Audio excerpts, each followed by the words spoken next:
Kedua, kasih.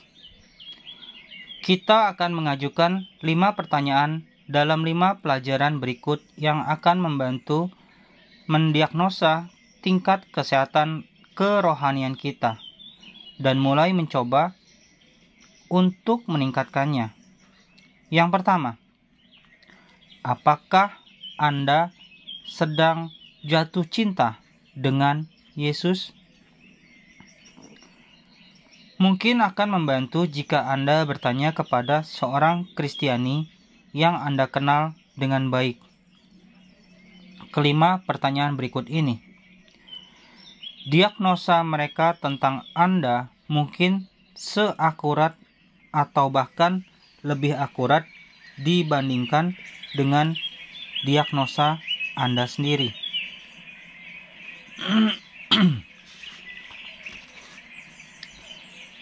Yang pertama, baik dan biasa saja. Mari kita baca dari Wahyu pasal 2 ayat 1 sampai dengan 3. Yang berbunyi demikian. Tuliskanlah kepada malaikat jemaat di Efesus. Inilah firman dari Dia yang memegang ketujuh bintang itu di tangan kanannya dan berjalan di antara ketujuh kaki dian emas itu. Aku tahu segala pekerjaanmu, baik jeripayahmu maupun ketekunanmu. Aku tahu bahwa engkau tidak dapat sabar terhadap orang-orang jahat, bahwa engkau telah mencobai mereka yang menyebut dirinya rasul, tetapi yang sebenarnya tidak demikian, bahwa engkau telah mendapati mereka pendusta, dan engkau tetap sabar dan menderita oleh karena namaku, dan engkau tidak mengenal lelah. Sebuah perenungan dalam pertanyaan. Dalam hal apa Yesus memuji atau berbicara melalui Yohanes mengenai perbuatan baik jemaat Efesus? Jika Anda pernah datang ke jemaat ini, apa yang mungkin Anda dapatkan?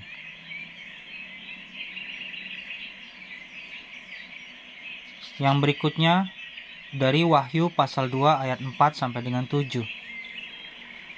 Namun demikian aku mencela engkau, karena engkau telah meninggalkan kasihmu yang semula. Sebab itu ingatlah betapa dalamnya engkau telah jatuh. Bertobatlah dan lakukanlah lagi apa yang semula engkau lakukan. Jika tidak demikian, aku akan datang kepadamu dan aku akan mengambil kaki dianmu dari tempatnya. Jikalau engkau tidak bertobat, tetapi ini yang ada padamu, yaitu engkau membenci segala perbuatan pengikut-pengikut Nikolaus, yang juga kubenci. Siapa bertelinga, hendaklah ia mendengarkan apa yang dikatakan Roh kepada jemaat-jemaat. Barang siapa menang, dia akan kuberi makan dari pohon kehidupan yang ada di taman Firdaus Allah.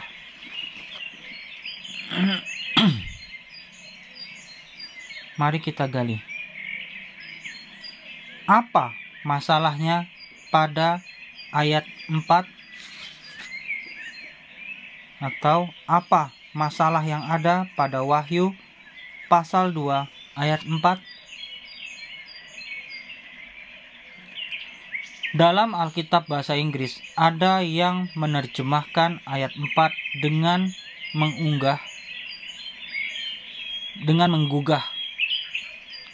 Kamu telah meninggalkan cinta pertamamu.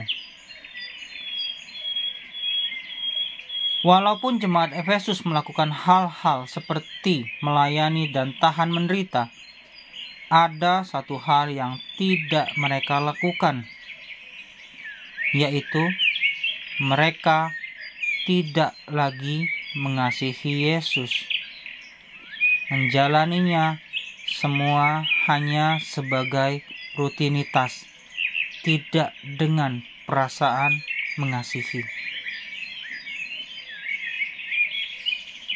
Seberapa seriusnyakah hal ini? Mari kita lihat dari Wahyu pasal 2 ayat 5 sebagai tinjauan.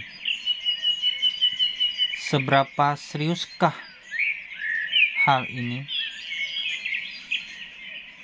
Yang berikutnya, apa yang Yesus janjikan kepada mereka apabila mereka mendengarkan, berubah, dan kembali mengasihinya lagi?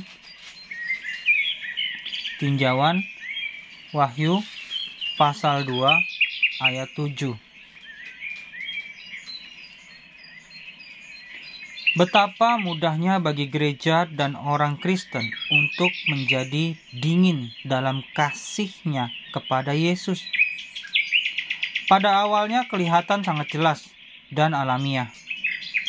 Kita terpesona dan tergerak oleh cinta kasih dari Juru Selamat kita. Lalu kita meresponinya dengan mengasihinya.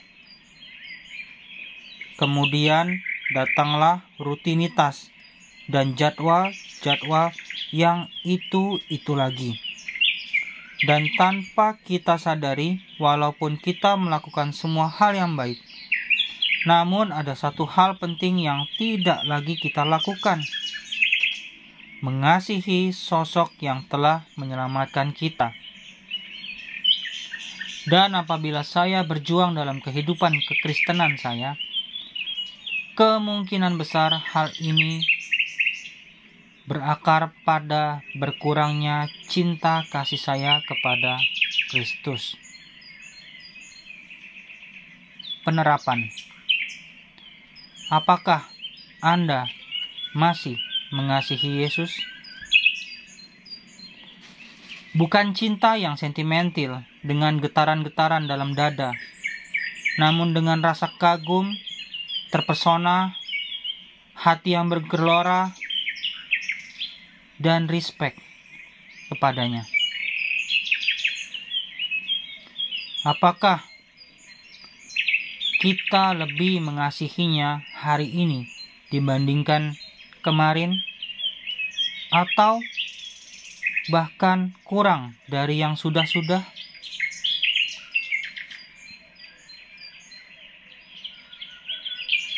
Bagaimana cara kita untuk kembali? Bagaimana Anda bisa kembali atau bertumbuh dalam kasih Anda pada Yesus? Dengan melihat betapa Ia mengasihi Anda.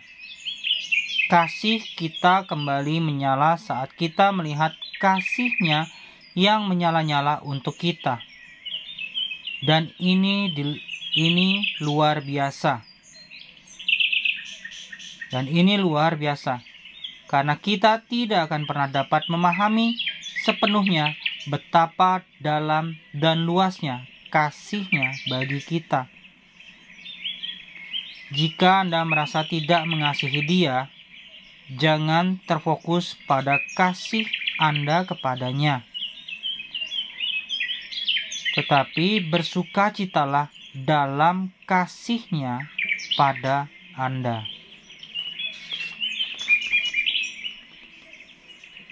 Rasakan kasih Tuhan yang Anda pernah alami. Coba kembali direnungkan atau diingat-ingat. Mari kita lihat 1 Korintus pasal 13 ayat 4 sampai dengan 7. Kasih itu sabar. Kasih itu murah hati. Kasih itu tidak cemburu. Ia tidak memegahkan diri dan tidak sombong. Ia tidak melakukan yang tidak sopan dan tidak mencari keuntungan diri sendiri. Ia tidak pemarah dan tidak menyimpan kesalahan orang lain. Ia tidak bersukacita karena ketidakadilan, tetapi karena kebenaran. Ia menutupi segala sesuatu, percaya segala sesuatu, mengharapkan segala sesuatu, sabar menanggung segala sesuatu. Kasih kita kepada Yesus tidak seperti ini, tetapi kasih-Nya bagi kita selalu seperti ini. Saya ulangi, kasih kita kepada Yesus tidak seperti ini, tetapi kasih-Nya bagi kita selalu seperti ini. Bacalah kembali ayat-ayat ini, gantikan kasih dan ia dengan Yesus. Beginilah cara Tuhan memperlakukan Anda dan saya. Beginilah cara Dia mengasihi Anda dan saya. Dengan semua kekurangan dan kegagalan kita, tidakkah kita mengasihi Dia?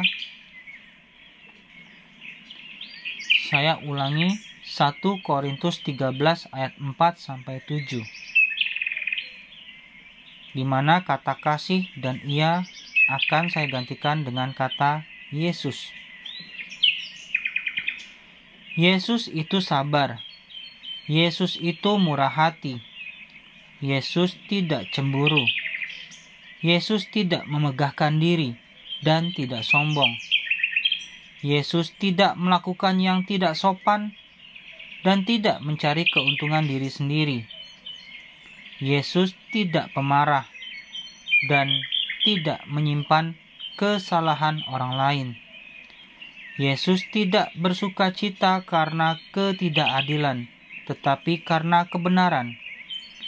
Yesus menutupi segala sesuatu, percaya segala sesuatu, mengharapkan segala sesuatu, sabar menanggung segala sesuatu.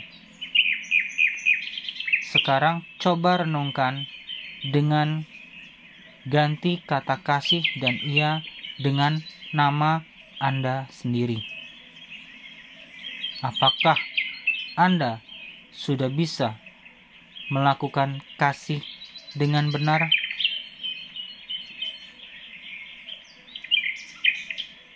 Inspirasi doa.